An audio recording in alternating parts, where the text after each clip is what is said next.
Kita nak review beg tangan isteri kepada juri yang terkenal. Kalau korang tengok apa-apa cerita, apa-apa Show. apa-apa show je mesti ada dia.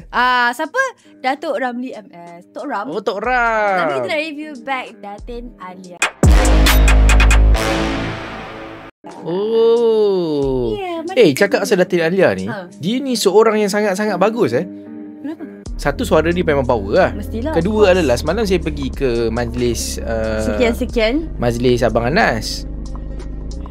Boleh, tak ada masalah. Itu bukan apa-apa. Semalam saya pergi ke majlis ulang tahun Abang Anas. So Datin Alia adalah salah satu jemputan untuk bernyanyi. Okay. Lagu pertama tu dia dah nyanyi dekat seminit, tiba-tiba dia suruh stop. Kita Dia macam suruh pelik. stop? Datin Alia suruh stop. Dia yang suruh Ya, stop? beliau suruh stop. Dia cakap, boleh tak saya nak restart balik? Sebab saya tak suka, saya tak pandai miming, saya tak pandai menipu. Dia cakap. Sumpah. Terkejut saya. Dia cakap, itu payment tu. Maksudnya kan, itu payment tu. Tapi dia cakap, boleh tak? Ada tak? Sebab dia cakap tak sempat nak rehearsal. So dia minta bagi apa, -1 -B1, saya tak tahulah apa yang tu kan. So dia cakap minta lagu tu, so dia nyanyi balik. Jom, korang kalau nak shopping ataupun jual handbag dan juga Rolex, klik link dekat bio. Jangan lupa follow. Yang ini adalah Dior Lady Dior size small in matte black.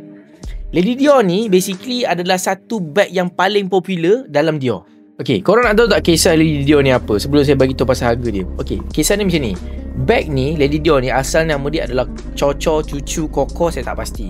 Bag ni didesign dan dihadiahkan kepada Princess Diana. So tiba-tiba Princess Diana suka gila dekat bag ni. Suka gila-gila sampailah bag ni jadi popular. So bila bag tu dah nak naik popular, Dior terus tukar nama. Jadi Lady Dior. Dia macam simbolik pada Princess Diana lah, macam tu. Baru tahu. Chocho. Chocho. Can I have one Chocho please? Okay, so basically Lady Dior ni dia ada banyak tau. Dia ada Lady Dior, dia ada Lady Delight, dia ada Lady Dior size micro, mini, small, medium, large. Betul. So dia ada banyak. Yang ini adalah specifically kepada size ni small. Small.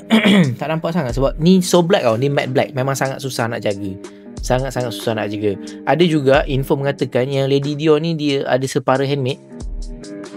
Masih handmade ke separa handmade? Saya tak ingat macam tu lah lebih kurang. Mungkin kalau korang ada fakta ni, korang boleh share komen dekat bawah. Tengok macam mana kita lawan dan tengok siapa menang. Astaghfirullahaladzim. Ini memang macam tu. So harga dia tak mahal sangat, RM30,000 sahaja.